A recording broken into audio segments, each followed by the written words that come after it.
come together a very diverse group of people from the many parts of Justin's life. We have known him in various ways as his friends and family and friends of his family. But despite our diversity, we gather for one purpose: to remember and honor him, to celebrate his life, to share together in our process of grieving the loss that we feel. Our purpose is rooted in one thing, and that is love. And we're here to share our love of him and our love with each other. We know that we are a diverse crowd religiously as well, that some of us are practicing a religion, some of us are agnostic, some of us are atheists, and we are all honored and welcome here.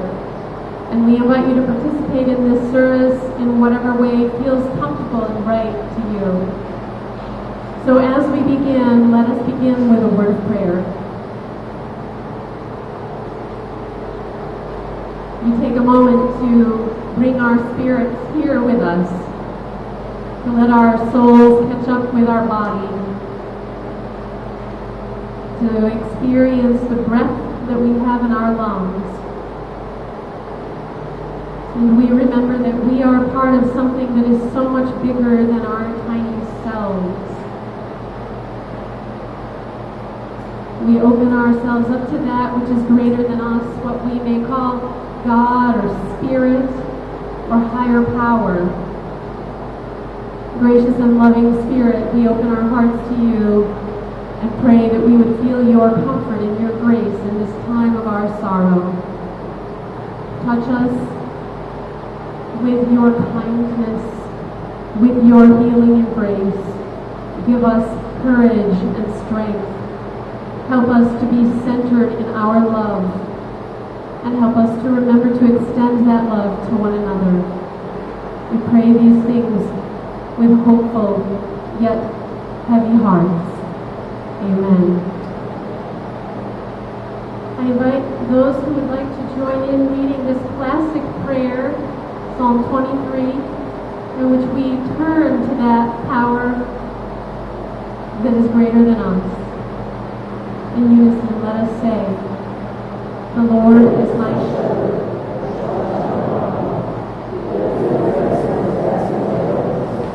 He leads me to restful waters. He keeps me alive. He guides me in proper paths for the sake of his good name. Even when I walk through the darkest valley, I fear no danger. Evil will not touch me, because you are with me. Your rod and your staff, they protect me. You set a table for me right in front of my enemies. You bathe my head in oil. My cup is so full it spills over.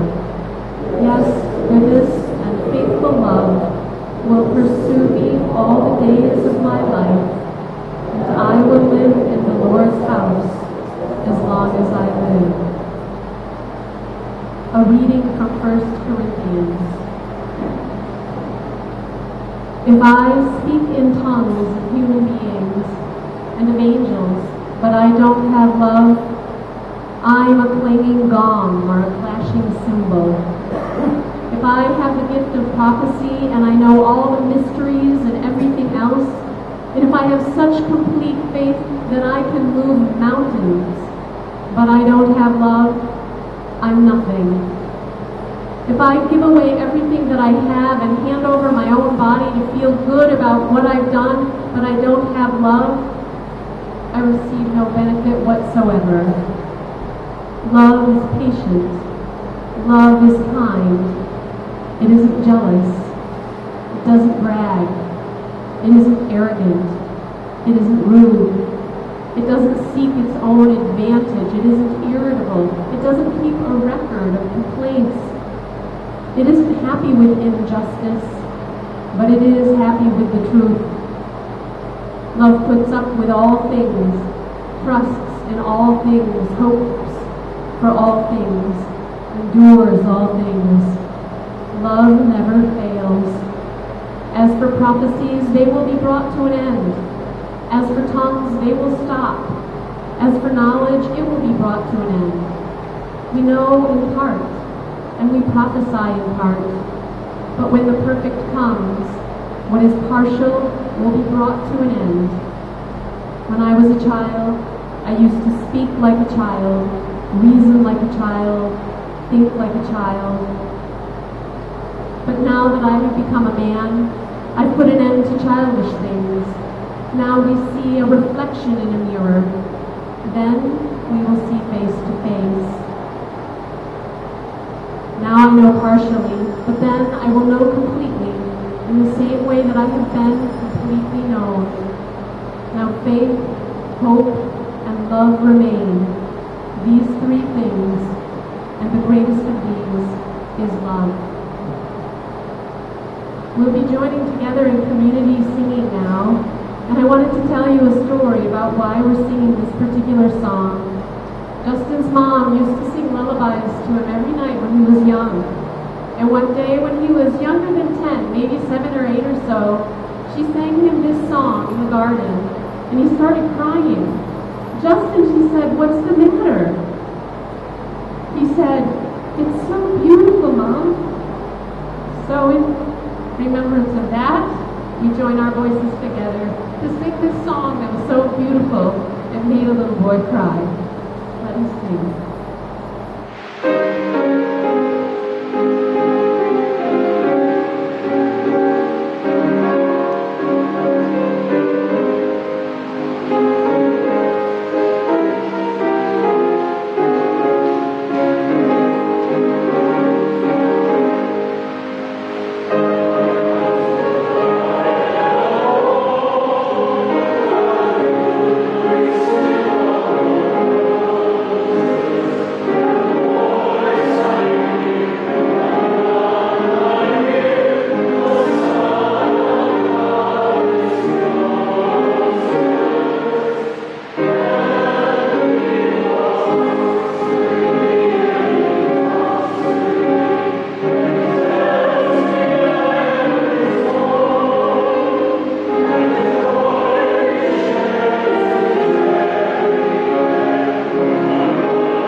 Yes, and when you die too, and follow me into that deep dark, burning, delirious blue, and become like me, a kind of bird, a feathered thing. Why, then I'll seek you out, 10,000 feet above the sea, and far beyond the world's rim. We'll meet and clasp and couple, close to the flaming sun, and scream the joy of our love into the blaze of death, and burn like angels down through the stars, past all the suns, to the world's beginning again. Our second poem is from Emily Dickinson. And if I go while you're still here, know that I live on, vibrating to a different measure, behind a thin veil you cannot see through. You will not see me, so you must have faith. I wait for a time when we can soar together again, both aware of each other. Until then, live your life to its fullest. And when you need me, just whisper my name in your heart. I will be there. Amazing grace, how sweet the sound that saved a soul.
One thing I admired about Justin is he knew how to take calculated risks. It showed a lot of wisdom to do something kind of risky without it making turn into something tragic. I was just talking to Leon, who is the youth pastor of this church group I'm speaking of. And Leon was remembering how on the road to one of those camping trips, Justin wanted him to hear a song that had only one word for the lyrics, the F word.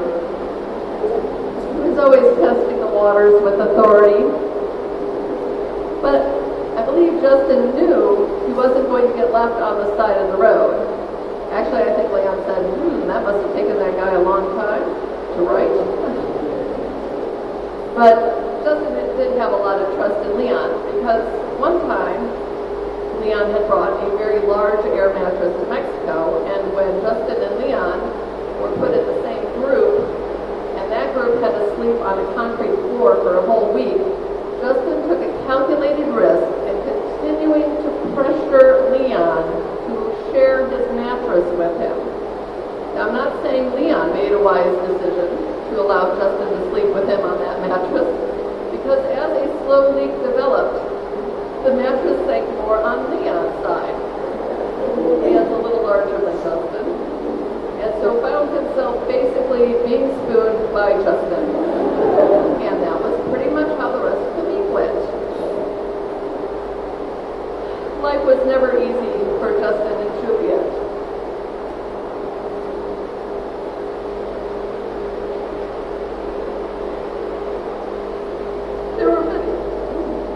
There were many things that challenged them, but they were a good team. And I always admired how truly respectful of each other they were. No mother and son can get through it all without conflict. But they came through things, still respecting each other, loving each other, and with deep, deep affection. When I first met Justin, he was only a freshman in high school. He was super quiet and he was so small. And so tiny. I felt it had not been very long of knowing him when I heard his father Carlos was very sick and dying. I visited the hospital to see how Justin was doing through all of it, and we sat and talked. It was very surreal because here, Justin seemed to be able to watch and ride through it. I was a lot more unsettled. And it's not that Justin was not nervous or sad, but he seemed to be riding the storm rather than being knocked around by it. And to this day, I'll remember that 14-year-old weathering the devastating event of the death of his father and his grace through that. And I've learned a lot from this and tried to emulate it in my own life. And I think he and I stayed good friends all these years because it was never one-sided. I was supposed to be one of his teachers, and maybe I did teach him something, but he was a teacher too. And he taught me many valuable lessons. He taught me a lot about patience, integrity, loyalty, and not judging others. He was just a good companion, and I think a lot of you would say the same. He was an easy person to have with you and would help you ride out your storms. I know many of you, like me, feel very cheated today. You had plans to do things with him, and they're not going to happen. A couple Tuesdays ago, we made plans to watch the Tour de France because we're both very passionate about biking. And we always made it a tradition to watch a couple stages of the Tour together. And he texted me that day saying he was not feeling well, and he wouldn't be able to make it.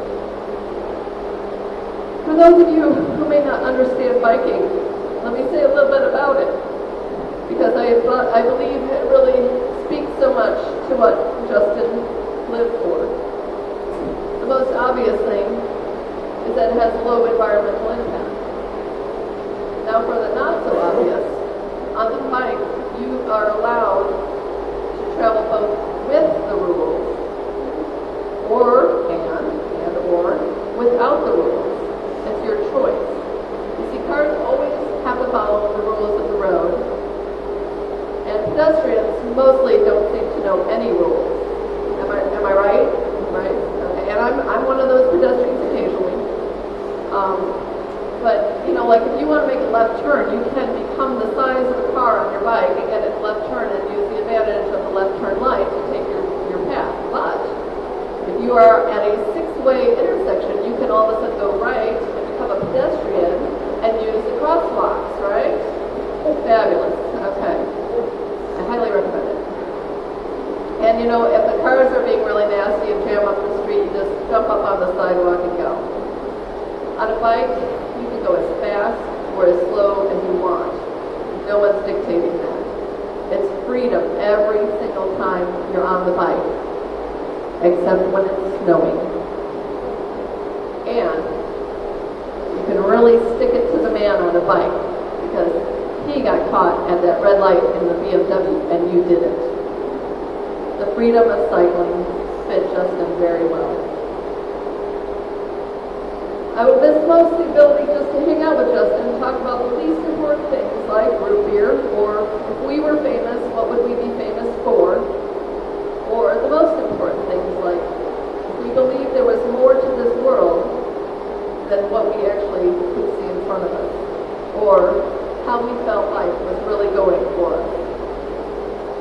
I admit that even though I believe there's purpose to the things that happen to us, I've not yet seen the purpose of his death. And honestly, I'm not sure I'll get to know it. Right now, it doesn't make sense. I would like him, as I know many of you would, like him to be back here with us. But I believe we all in here have an opportunity ahead of us. Okay, things in this world matter only because a group of people decide that they matter. Like if you're with your friends and someone has an idea and it's a bad one, everyone's like, oh, that's a terrible idea, and it goes away.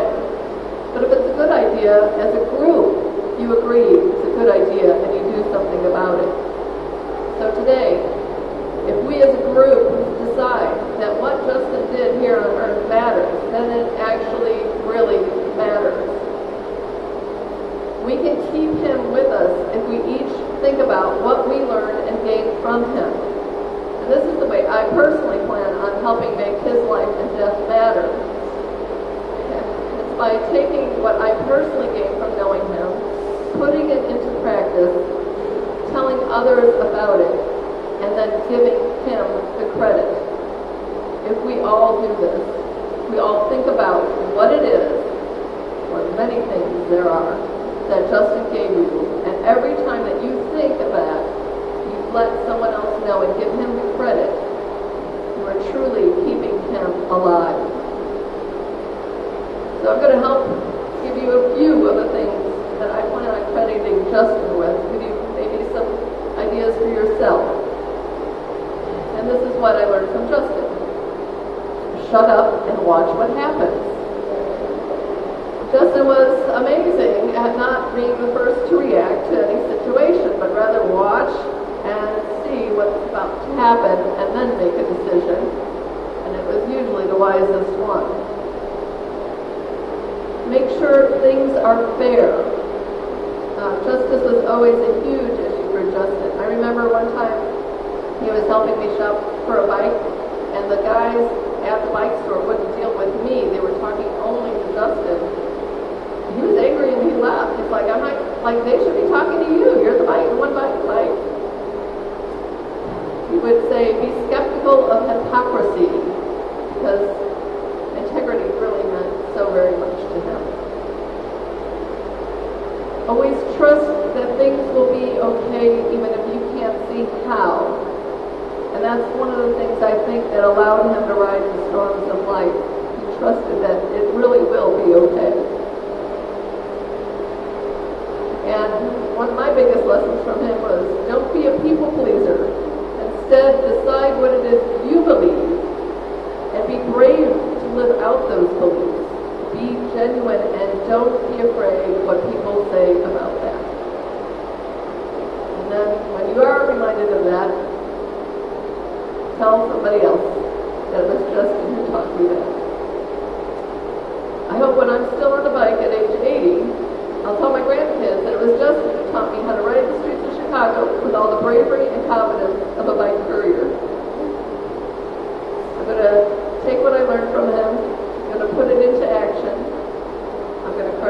for it, so that Justin's life will carry on and his death will not be in vain.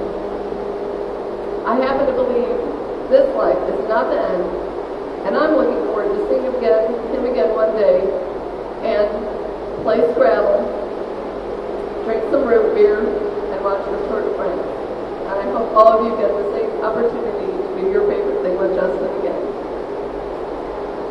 We're going to allow some time for others to share their memories also. There's so many.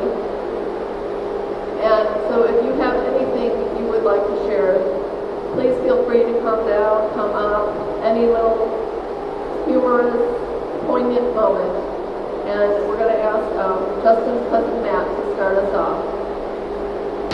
So, even though he was my cousin and he lived 90 miles away, I can honestly say it felt more like brothers because it seemed like every month, if we would get a chance, our moms would meet at Cracker Barrels and pick one of us up and drop us off and either get Nick and I for the weekend or we would get Justin for the weekend and we'd hang out watching Simpsons and Gremlins, and I thought it was RC Cola that he really liked, but it was all about sodas at that same time too.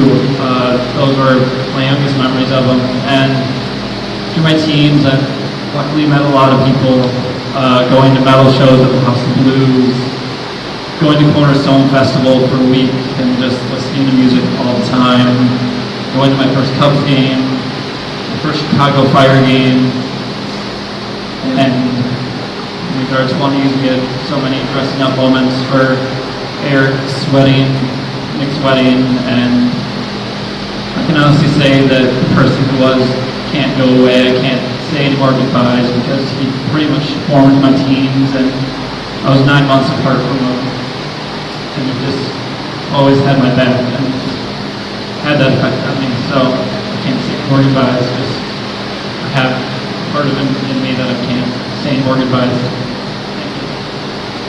This is close enough. My name is Joel. I'm Justin's cousin. The story that I'm going to share with everybody already got me laughing. Earlier this week, I called my Aunt Juliet, and we were just talking a little bit. And some of you are actually aware of this story. 3 years ago, at my cousin Nick's wedding, while at the reception, I had to go to the bathroom. So I get up, I run to the bathroom, I'm standing in the bathroom, and I'm in the stall. And I look over, down towards my feet, to the right, and I'm like, oh no, those are female feet right there. So, okay, and I'm just, at this point, I'm kind of crossing my fingers, okay, just please, get out of this clean. And please, be urinals outside, please. Of course there's not, so I've got to hightail it out of the bathroom. I'm like, I'm going to just run around the corner and pretend this never happened. At that very moment, I walk out the door, and Justin's just looking right in the face, like he just, and it's this moment of like, oh dude, you're just totally caught right now. It's over. So I'm like, I didn't even think, I didn't realize it. I didn't know that I just did this. Like I just did it. I don't know. So whatever, we kind of go on, and then I said to him, you know, we can kind of keep this quiet. No. We're gonna tell everybody that this just happened. Sure enough. But that was Justin. That's what he would do. I just, as I sit here and just think, I think back to just a few years ago, me, Justin, Nick, Matt, sitting around at the house, you know, reminiscing about whether it be South Park or whether it be, you know, Simpsons. Everybody here pretty much knows he knew everything about The Simpsons or Family Guy, and I could just hear him saying, if I had $1 for every time I heard him this week, hear him using the voice and have $1 million by this point.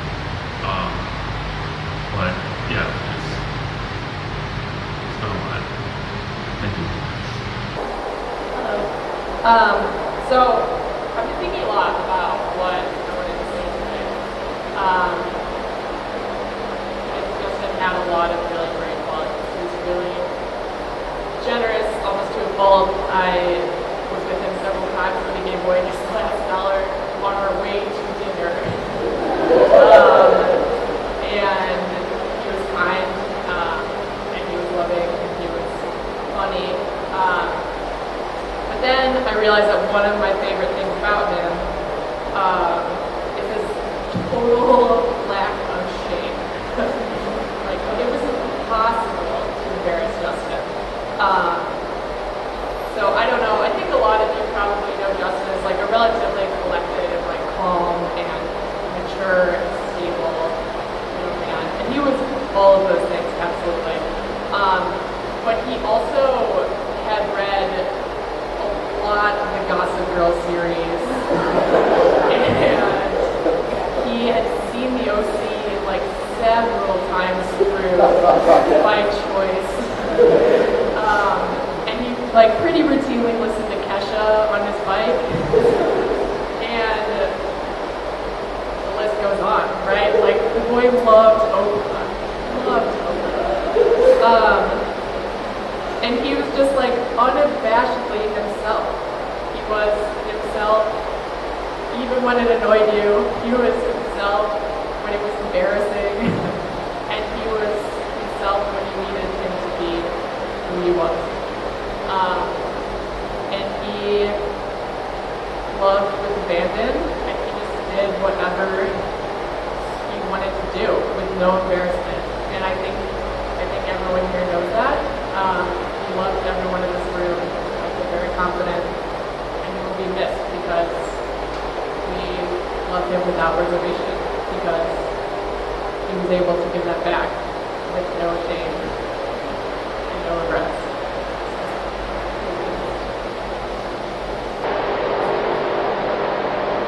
Sorry, I didn't know if I was supposed to be in line.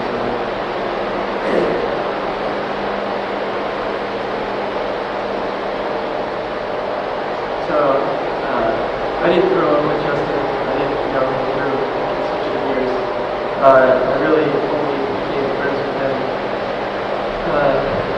closely over the past year and a half or two. Originally, Justin and I were just friends of circumstance. We were both a part of the podcast. We're up there.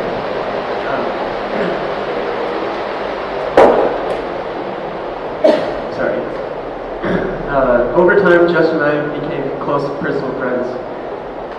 We worked closely together as part of the HR committee. But what a lot of the HR committee work came to entail was trips to the diner, watching Justin eat about 1 million Monte Cristos. But it also meant a lot of distracted time. It meant a lot of time just sharing each other's company. A lot of time talking about everything and nothing. We talked about work, we talked about coworkers, we talked about girls, and we talked a lot about our progressing baldness and how frightening that was for our futures. But Justin was also one of those friends with which you could just talk about anything. You could just talk about life. We talked about frustrations, ambitions, disappointments. I was comfortable talking with Justin about anything. Much more comfortable than I am right now, as you can tell. One thing I will forever remember about Justin is that he liked to make fun of me. And whenever I had an opportunity, I would give it back to him. He had more material, though. What's really difficult about losing a friend like Justin is that he was challenging. A lot of times I would come to him, cursing myself, asking him, why did I do this, or why do I keep doing that? And he would laugh at me, he'd make fun of me, but he would also help me walk through it. He would question me. He would take me along each little step of my decision making, forcing me to question myself. And in so doing, he made me want to become a better person. I knew though that even if I continued to make the same mistakes over and over again, that he would still be there for me, and that he'd still be my friend. I was surprised when Justin, over time, slowly became more and more involved with Cutcats. Honestly, I didn't think he would have thought it was worth his time. I thought maybe he's bored, or maybe he thinks this is something it's not, and he just hasn't realized it yet. I worried that as he got closer and closer, that he would eventually become annoyed and just walk away, but he didn't. He kept with us. In the spring, he took on the schedule, which is a pretty thankless task, but we were in close contact for a few months when he first started doing that, and texting a lot, even though we did that otherwise. But I kept worrying that I was going to get a text from him that said, that he was done, that it was my problem again, because there was really nothing tethering him to the responsibility. He just decided to take it on. And it's difficult, obviously, to try to sum up an individual, a close friend, a close coworker. But if I can say one thing about Justin, it's that he was tenacious, both as a cat and as a friend. And we're all going to miss him. When we are confronted with loss, we sometimes forget the people around us who care and nurture growth in our lives. Other times, like today, we're reminded of why we choose to be part of a community like this. Justin was more than a coworker, more than a friend. He was a brother. A voice of reason that was always there to help and listen when he felt lost or helpless. An unflinching, resilient guide of a beacon of hope for any of those in need. A kind, forgiving human in every sense of the word. He will be missed, to say the least, but the love and legacy he leaves behind will remind us that though we all have our differences, we are all also equal parts of all. That reminder of his energy will surely shed light on a day like today. Just wanted to touch briefly on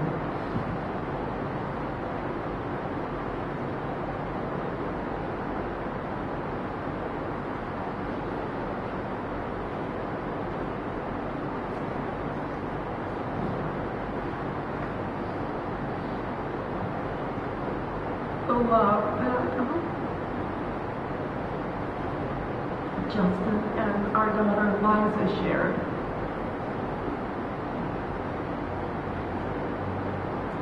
It was an amazing thing as a mother to see your daughter be so comfortable with someone of the opposite sex, and to have such a sense of quiet with each other. I would come home and the two of them would just be sitting on the couch together, leaning up against each other and reading. And there would be, or they'd be in the kitchen cooking together, and Liza would be hitting him, and he was just sent her off. They were playful like young children. In that way. And then also deeply a part of each other. A couple of things that Liza has told me through time are things that are so valuable that I know that she will be able to keep with her. And that is that Justin loved her. He never judged her. He always loved her for who and what she was. And that she could tell him anything. In fact, when he died, she said that this was the kind of thing that she would want to talk to him about.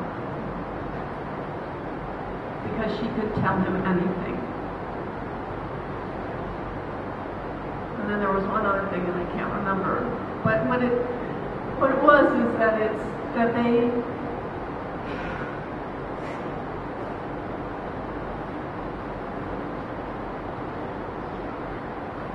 that he always wanted the best for her. You were talking about those things that, what do you want to take from Justin's life? And what his mom said is that Justin was about love. So, we just feel very fortunate that our daughter has had someone who can love her that much. And I know that he will always be a part of her.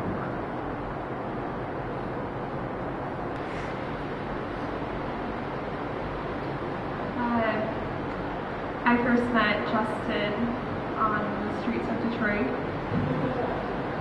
was wandering with Yanni. I had slept in the park the night before and were kicked out. And I knew they weren't from there, so I immediately gravitated towards them and took them both home and let them sleep in my bed, sneaking. I offered towels, but they just looked at me like, what was that for? I think Yanni put the towel over the window to block out the light.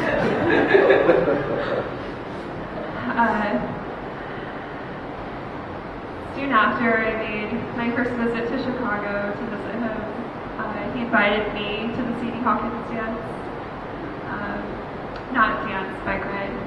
And it was my first time riding in Chicago, so I was terrified. And he informed me we would be riding a tall tandem. I've never heard it in Chicago before. And so, all of our visits in Juliet's home, we would take over the house, which she graciously let us do. And we went to the thrift store and got our costumes. And Justin, being an idea man, already had everything planned. And so he decided we were going to get a bunch of baby dolls. And we were going to make them, we were going to mutilate them. And we were going to dress as hunters as well, which was odd. So we got our camo fatigue and we got a bunch of baby dolls, which we later gouged the eyes and used red marker all over. And he wanted to strap them onto the bike. And then I found out that the ride was benefiting a women's health center. And so I told him that there's no way we were going to ride with dead babies on the bike, dressed in hunter gear. Even though we spent an astonishing $40 at the thrift store on all of this, which I'm pissed about. So we scratched that. We didn't go with the baby dolls. We still had our hunting gear. We just put a moose hat on the front. But I was terrified the entire time riding. The bike was falling apart. I had never ridden here before, but I always felt guided by Justin. I never questioned him ever. I always trusted his judgment. And he was a true teacher to me. And he felt like my brother. I could always play around with him, and also he was always there for me.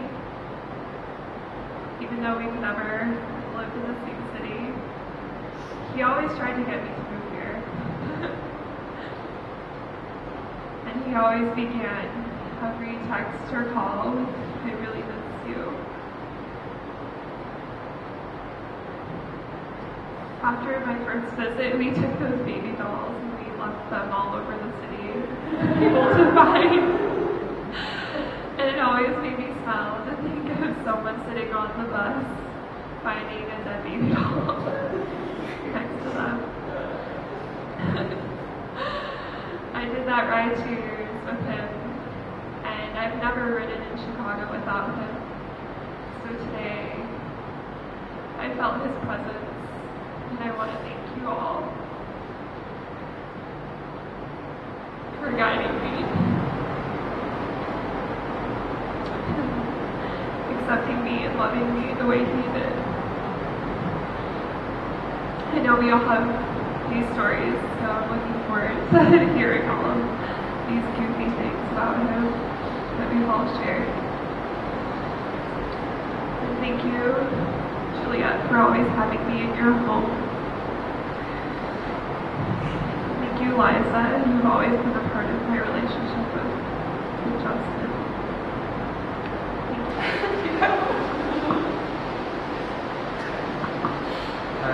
I just wanted to share 2 aspects of Justin's character, who he was, that I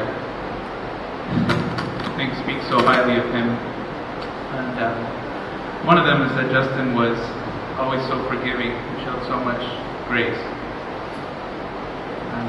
I was Justin's babysitter the first time when I was 12, and I was a terrible babysitter. Terrible. I let him do everything he wasn't supposed to do. I jumped on the bed with him. I took all the ice cream that Juliet said we were not supposed to eat, and we ate it together. But he was so forgiving, so loving, so graceful. Even later in life, when it was such a joy to engage Justin as a man with his ideas, and everything that was said today is so true. He was so firm in his beliefs and so true to his beliefs, and so honest about what he believed and who he was. And to engage him later, and he was so smart, he would quickly catch you in hypocrisy, something that you were doing that was not in line with what you said you believed. But then he forgave you, and then he showed grace, and he understood, and he didn't hold it against you. He didn't make you feel bad as a person. He just decided that he was going to live according to his beliefs, and I respect and love Justin so much, and always will. The other thing I wanted to share about Justin and who he was is that he really loved his mom. He really loved and respected Juliet, and I don't think I understood and appreciated that over all these years. And just thinking now back, the way he would treat his mom and show respect and love and help and be a real partner. And now that I have the joy of having 2 young kids, I just think how lucky will I be if my son is like Justin, if he's that respectful and loving and cares that much. And he just taught me so much. And I just want his mom to know that I love her too, and I hope that she always knows that we're one family and we'll be together. My name is Cooper. There's so many stories I could tell about Justin from growing up with him, but I don't know, I've been thinking a lot this week, and there were just a couple that I wanted to share because growing up with him, we did so much together, and I'll never forget, when we were in bands, and he just loved his band so much, and his bandmates, and we were all just such great friends. But I remember a time before he was vegan, and we would go. There was a hot dog stand a couple blocks from our high school that had Barks on tap, or not on tap, on the fountain or whatever. And I just remember every Thursday we would go, and he would get the double hot dog special, and absolutely slather it in ketchup, and then put more ketchup on the side, and he would take a bite and then dip it, take a bite and dip it. And he wanted to, I remember too, he wanted to start a metal label called Red Meat Records. So So when he told us, I mean, I don't think he ever told us, but when he decided to become vegan, it was such a shock, and those of you who know me know that I am very much on the opposite side of that ideology. And it was funny because we would always kind of give each other flack about it. But I'll never forget one of the last times we hung out was we were going to a barbecue, and he just could not stand going to Jewel to buy sausage and buy beer. He just was so upset. But he came along, and I think we got him some vegan dogs or something. But obviously it's been a lot to process. But I know somewhere in the universe he's laughing his ass off that I'm gonna go to this picnic and eat vegan food in his honor. And it was funny too, you mentioned bringing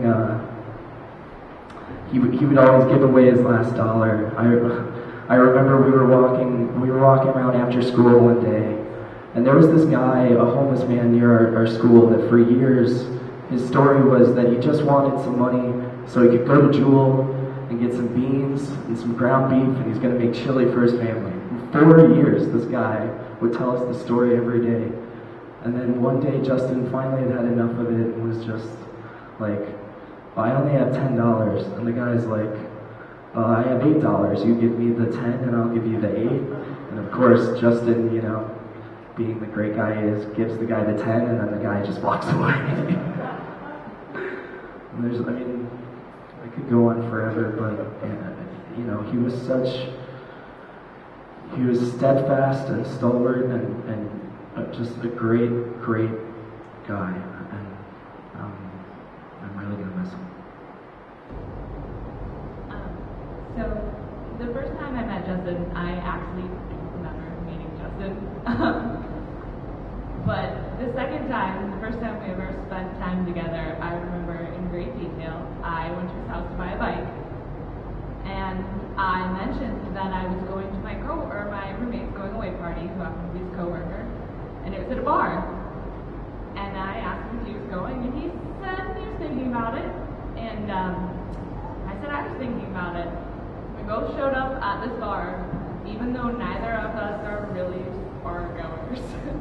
And at a certain point, we looked at each other and decided that we would go get a burrito. And we ate burritos at 2 a.m. And from then on, I just felt like we had been friends for years.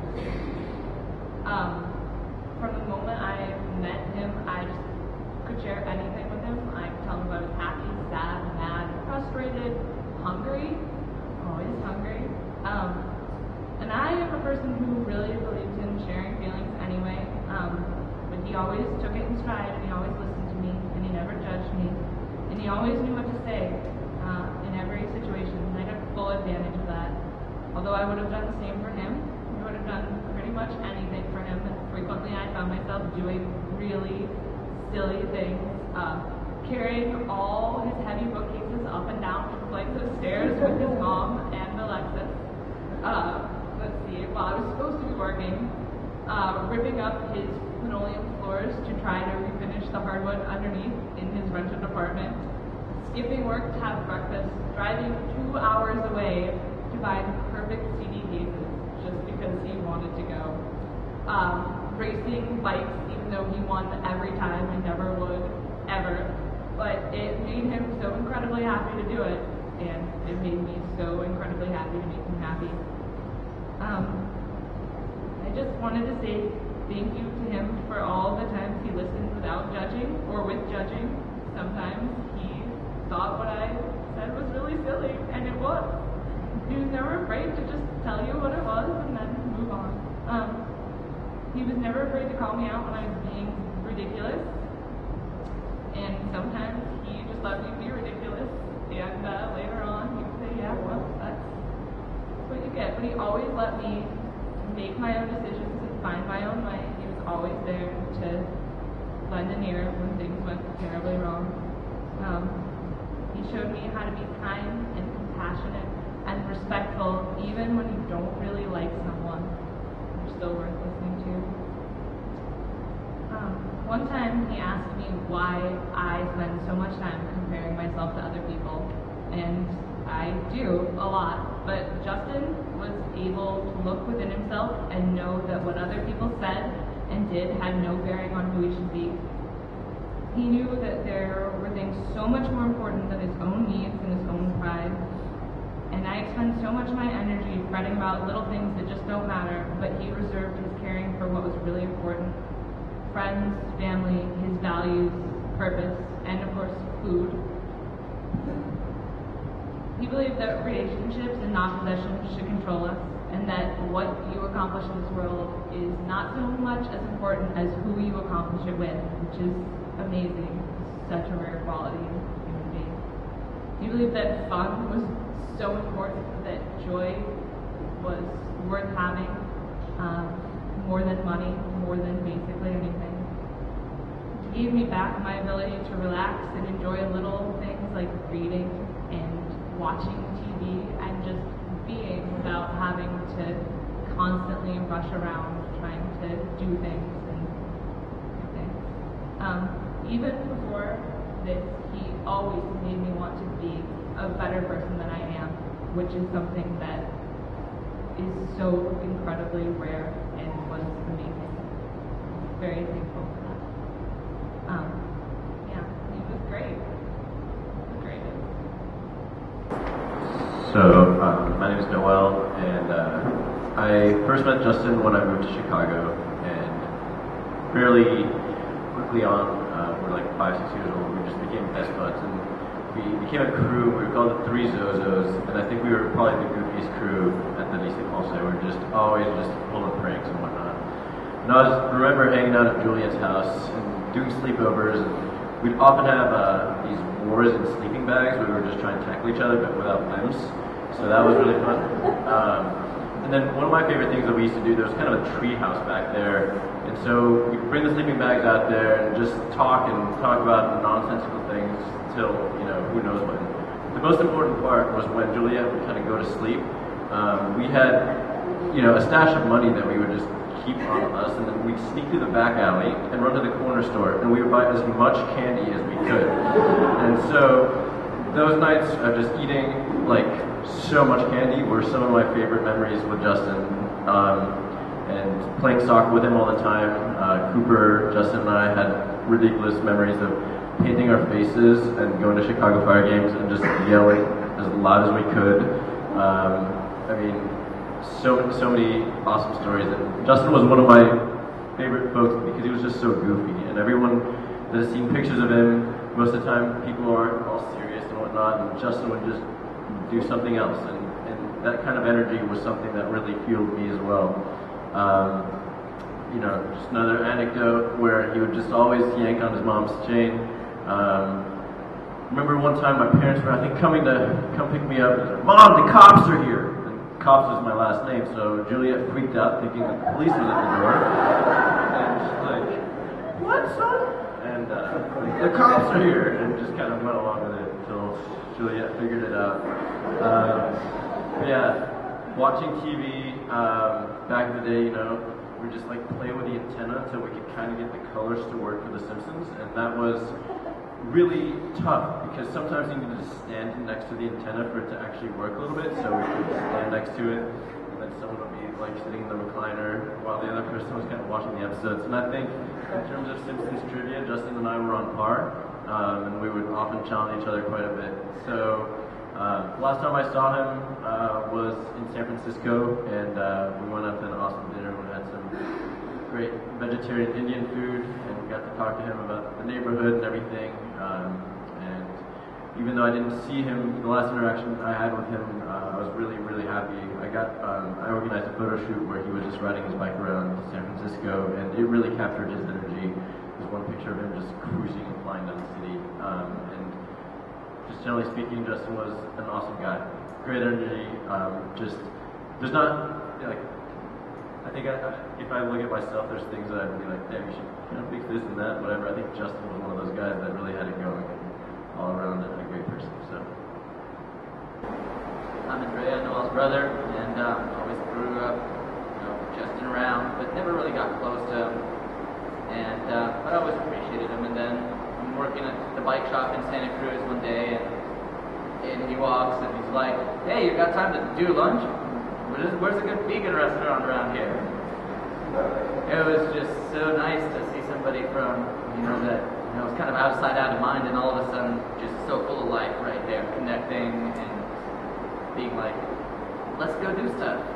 And so I returned the favor last year when I was in town, and I was like, "Hey, let's go to Sultan Market. I haven't been there in ages. Let's go grab some food." And we actually ended up spending the entire afternoon just riding around together. And he was just one of those people who was so himself and present and no pretense that it was just a wonderful time, and it was the best connection I had, with a friend, a real friend during that trip. And we hadn't even connected like that before in the same way. And I'm just so grateful for that day and having gotten to be closer with him. And everybody's already touched on this, but what really blows me away about Justin is he had this integrity where he could have these really hard beliefs about how he needed to be, but he wouldn't judge other people, and he would just live life, have a peace off it, but let everybody else live and just give a lot of love too. And I think that that's something that we can all keep in mind and grow and be better people by just keeping that in mind. So thank you, Justin. I'm Justin's Aunt Jan, and I will always remember Justin at Christmas. Justin's grandma Carlson made cinnamon rolls, for which she was very popular and famous for. Justin adapted the recipe and made all of us in the family, his cousins and aunts, coffee cakes out of that recipe. And even as time went by, made a vegan recipe for the coffee cakes. We will all miss Justin's coffee cakes.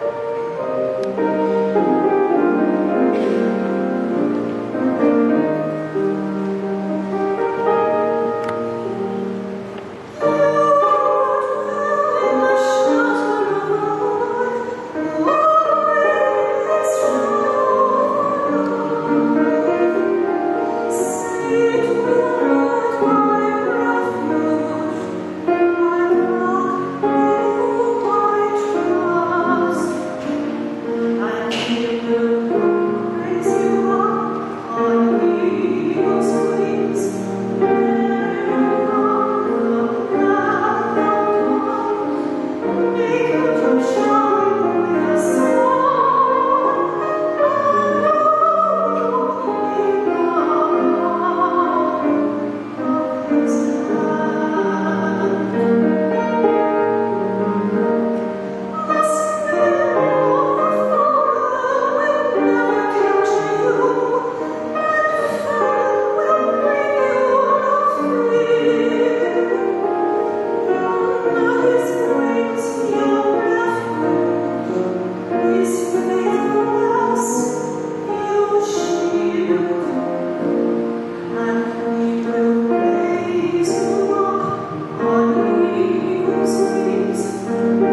Eli Thomas.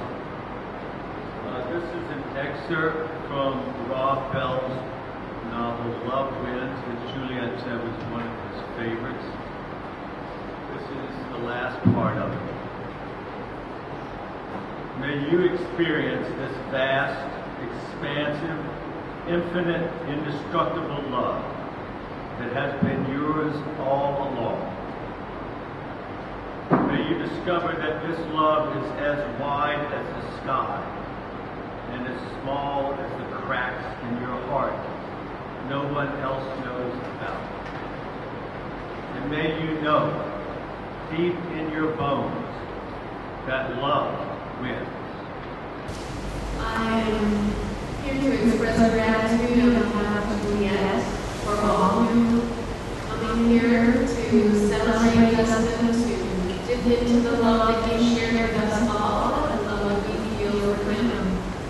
I'm also going to read a kind of thank you prayer that Juliet wrote and asked me to read a thank you prayer to God. So in addition to thanking all of you, I'll read that prayer momentarily. But before I do, just in case I can't quite get through it without choking up, I'm going to tell you about the last song that we're going to sing. So after I read this prayer of Juliet's, we're going to sing this song, Till We Meet Again. And this is the song that we close with every week at Juliet's church, where I'm the pastor. So we wanted to end this gathering in that way, although it doesn't end because we continue to be with each other and to comfort one another. Please sign the guest book if you haven't.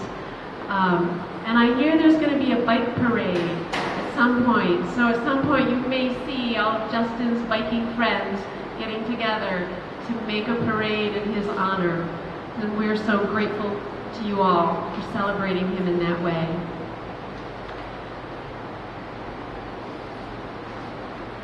So Juliet just wanted to offer her gratitude not only to you, but also to God. And so she writes this prayer. Thank you, God, for the gift of Justin in my life.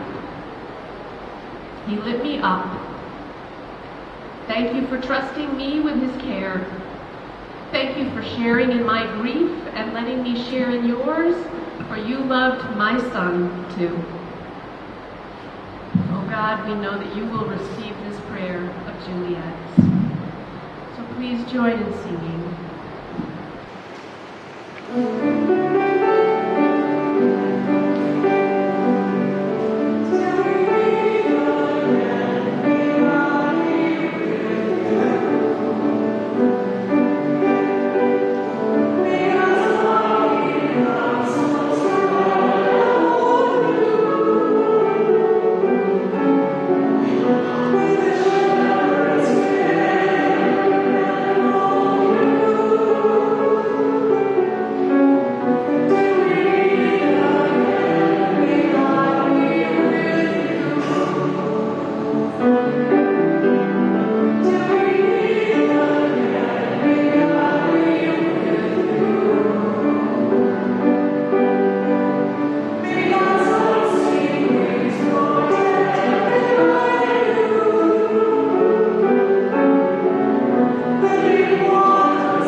help the suffering, support the weak.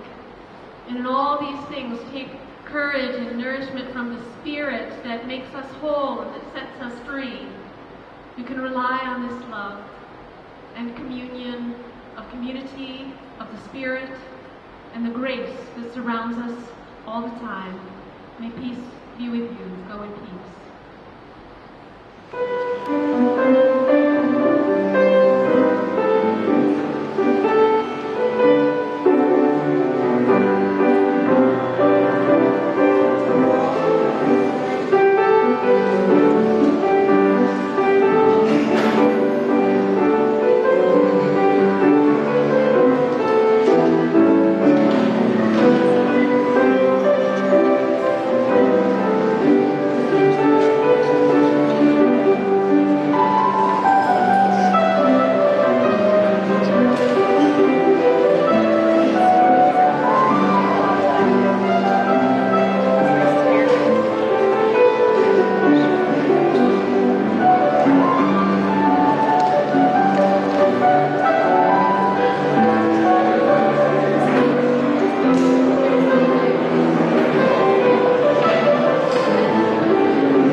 Good writing sound.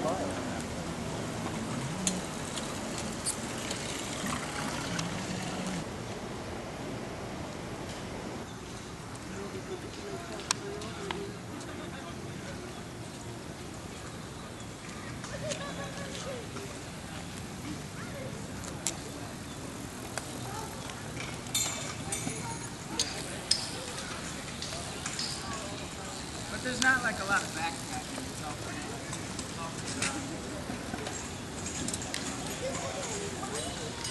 Got the headset in here.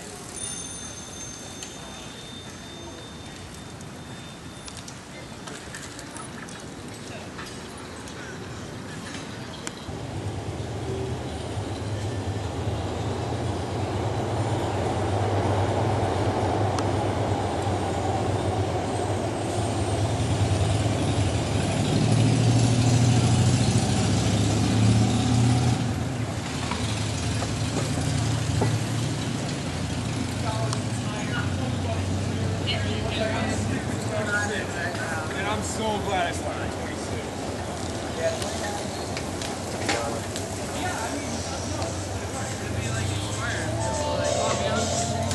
But then, like, look at this little kid.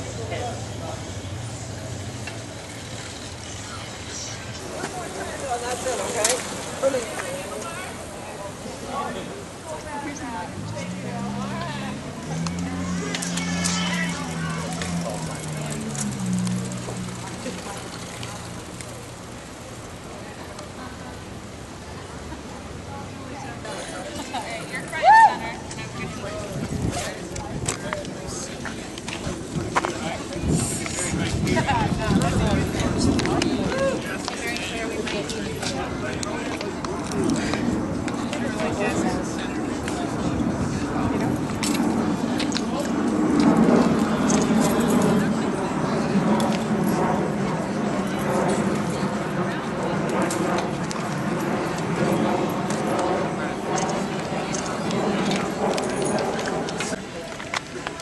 Okay, ready?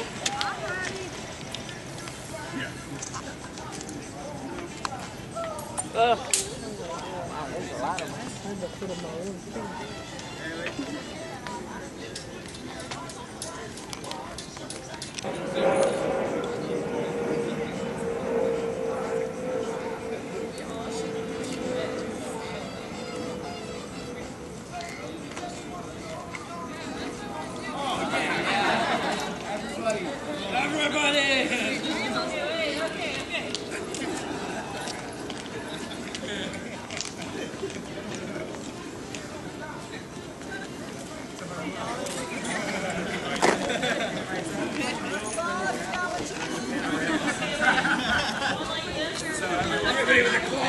One more Justin post.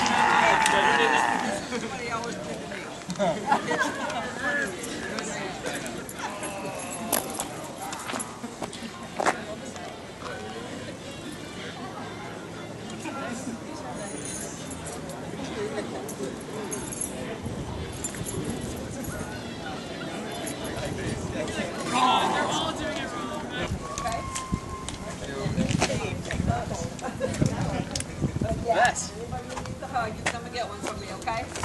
I love you all so much, and I'm so deeply grateful for what you have done for Justin and for how you've expressed your love for him. For him? Whatever. All of it. You got it. You got it. You understand. Thank you. Thank you. Let's do it. All right, Bradley, take it back to the car.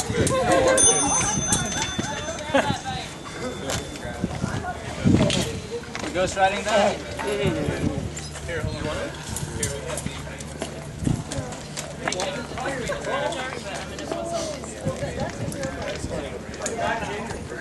Is it right? Yeah, I've never seen you ride it. I know, because he said he's really like it. Yeah.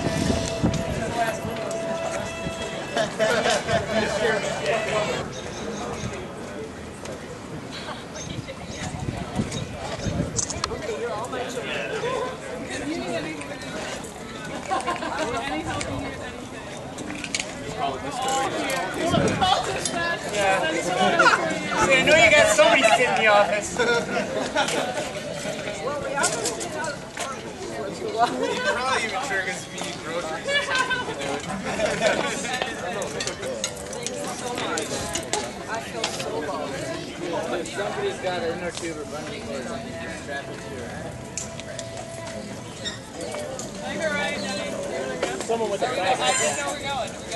We have someone with a larger bag coming up. Wait, it was designed in the way. Hey, you want me to grab that?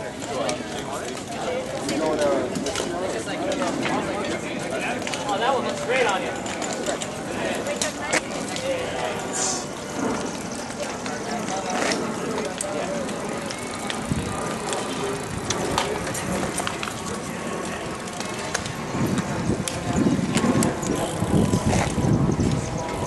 Here we go. We got the Pro Ghost Rider on it.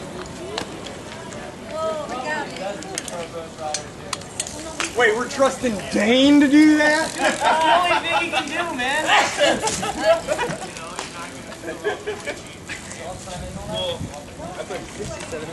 If anyone can Ghost Ride a bike, it's Dane. But I did that because I want to be able to like sit upright.